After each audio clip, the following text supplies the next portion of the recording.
Hey, this is Desiree, Cocroft, here to help you get your life. I am your speaker, author, transformation coach, and life strategist, here to help you get it together. And today I want to help you think about how to keep yourself motivated. So you may be working from home, you might be a solopreneur, you may be someone that just has a hard time getting motivated to do things in their regular life. And I want to help you to think about how can I find ways to be more motivated about the things that I say that I want to do. So I want to give you some ideas of how to do that. And so number one is I want you to think about spaces. That's right, spaces. So some of us, we may spend most of our days at an actual organization or in a building, but even in that, if you're working at home or whether you're working in a building, you can control the space that you have in terms of how it feels. So I want you to think about how can you turn the environment that you work out of or spend a lot of time in, maybe you're a work at home mom, whatever the case is, how can you make that space something that helps you be motivated to do your daily tasks that lead to those big audacious goals that you have for your life or your overall well-being. Maybe your spaces need to be well lit. For me, I really love working in well lit spaces. Like today, I'm working outside because that actually motivates me. It helps me feel really energized about the things that I get to do. So think about, do you need lighting? Do you need to be in really wide spaces? Do you like to make sure your spaces are clutter free? Do your spaces need to smell good? Just things like that that kind of ignite your senses, that help you feel like you can stay motivated, and it helps you have like a clear mind about the things that you want to do. So one thing is spaces. Think about your space. How can you transform your space so that it helps to motivate you? Looking down because I have notes.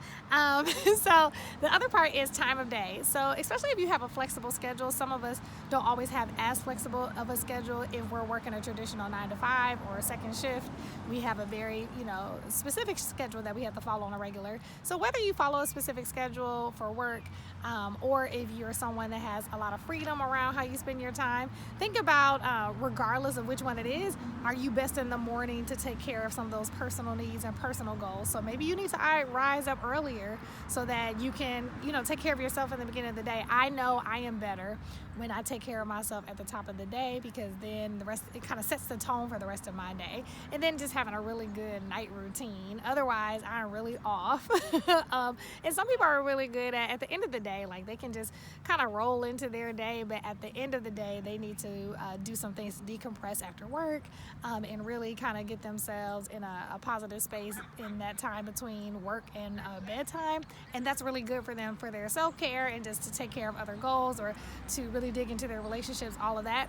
It'd be great if you could do it on the top of the day, the end of the day, and little bitty times in between. But really, when you think about what motivates you to have a great day, to do the things that are before you, think about what it is that, I don't know, I feel weird right now, sorry. Think about what it is that you could do to really carve out the time during the day for the things that will help you kind of like be great. Because when we are taking care of our physical bodies, ourselves mentally, emotionally, spiritually, and all of that, we show up better for our day. So how can we kind of build in practices to help us do that more throughout the day, and then specifically if we have times kind of carved out just for that, at the top of the day or the end of the day. The next thing is like, what is your why? So I work a lot around this with my clients, the people that I work with. Your why, and a clear why around your goals or just the overall way that you desire to live life, definitely can help you stay motivated. So I always encourage my clients to have a personal mission, and a personal mission that is aligned with the kind of life they desire to live. Because if you have a mission around it, it is supposed to be something that inspires you to live the life that you desire. And with that, maybe visually being in front of you, something that you can say to yourself, maybe it's a mantra or a confession or a declaration over your life, whatever you like to call it. The point is, when you have that clear why, that keeps you motivated. There was a time where I was paying off school loans, and so my why was because I wanted to live a debt-free life. So that is what kept me motivated. Some things around my personal business, wanting to have that time freedom to be able to create the wealth I desire to, create a legacy. That is my why. That is my motivation. So what about the things that you desire to have for your life? What is that big why? And sometimes if we can just reconnect with our why, that really helps us to stay motivated. All right, and then last but not least, how could you work smarter? And so this is a big thing, and I was actually just helping a friend slash client about this earlier today, actually, because sometimes we have so many things before us and we're not motivated to do it because we see all these things as things that we have to physically do and literally do. But I wonder what it would be like if you worked smarter. And so I've talked about this a lot on my channel. I've talked about one of my favorite books. I talked about this on my book list video if you haven't watched it from last week, and that is The 4-Hour Work Week. And I definitely live by the principles that are in this book, and one is eliminate, automate, delegate. All right, I said one, but those are all three of those. But anyway, one way to work smarter is to eliminate. And so I think a lot of times we feel like we have to do all the things, and that is quite frankly just not motivating. We don't want to do all the things. And so with that being said, don't do all the things. How can we get rid of stuff that we don't need to do? And then how can we automate it? There are some stuff that you're probably doing and you're not motivated to do. Automate it. Like, don't do it at all. Automate it. So recently, I really kind of got this back going in my life. So I have a calendar link, and I was so frustrated because I'm like, oh, I've been doing all this scheduling of meetings, but Desiree has a calendar link for my full-time job as well as my personal business, but I wasn't syncing my calendars, and so I wasn't giving my link out, which made me have to be the one scheduling everything. And I just got to a point, I'm like, Desiree, what is holding you back? Go ahead and get your calendar life together so you can put this link out and not have to worry about logistically doing everything. Oh my goodness, I feel so much lighter. It just took a little extra effort in the beginning, but I'm going to be so grateful for the time freedom and just the mental space freedom that I have, and I'm more motivated to do other things. So how can you automate some stuff that is team too much? You don't want to do it, right? So go ahead and find some automation, and then delegation. So this is what I was helping my client slash friend with earlier today, and it's like, yo, delegate some things. There are some things that you do not have to do, but you are just have to do it. And so when I was talking to her, she was actually looking for a virtual assistant. I'm so proud of her for looking for a personal assistant, because there's some things that she has that needs to get done, and she doesn't have to do everything. And you know what? It's not possible for her to do everything. She has so many awesome things happening. She can't do it all, and neither can you. There are some things that you can't do. And sometimes we feel like we can't afford getting help, but I would just say go look first. So someone that is a friend and a client, she had the same revelation. Like, she really wanted help with cleaning the house, but in her mind she was feeling like she might not be able to afford it. And we did some talking about it, about how much it would actually cost, and she was like, you know what, that actually is really affordable. And I'm like, yeah, like, this is something that is so doable.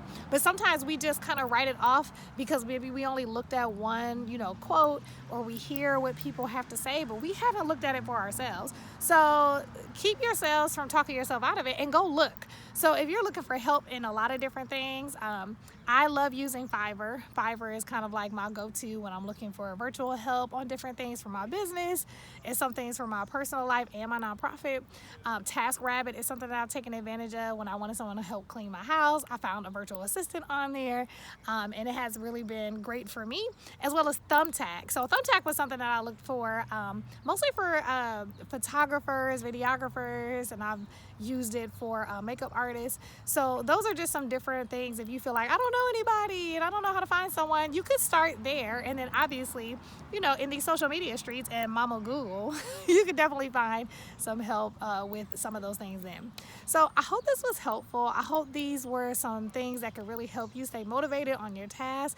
You know what? We have so many things that we have access to that can really help us within ourselves, as well as literally in the external world. So I want you to take hold of all of those things, and I hope that you find this motivating and you will be motivated to do your work. Feel free to like, share, subscribe as always, and go ahead and look in the goodie box as usual. I have so many things you can take advantage of. One is my book, Get Your Life Today, 7 Success Hacks for Life, Leadership, and Business, which is really great if you want to just dig into all the things that you have inside of you that you want to get out, so that you can start pursuing the things that you say are most important to you. I also have a clarity workbook. That's if you want a really quick shift on something that you want to focus on. It's going to get you really clear. And then obviously, if you are a nerd like myself, I'm a personal development nerd. I've mentioned the 4-Hour Workweek a couple times, as well as other books, feel free to click the link below for Audible and get a free book on me. It is an affiliate link, and I do get a small commission for it, but that is no cost to you, but it does help support this channel. So feel free to click below if you want to get that subscription to Audible. So until then, go and be great, and see you next time.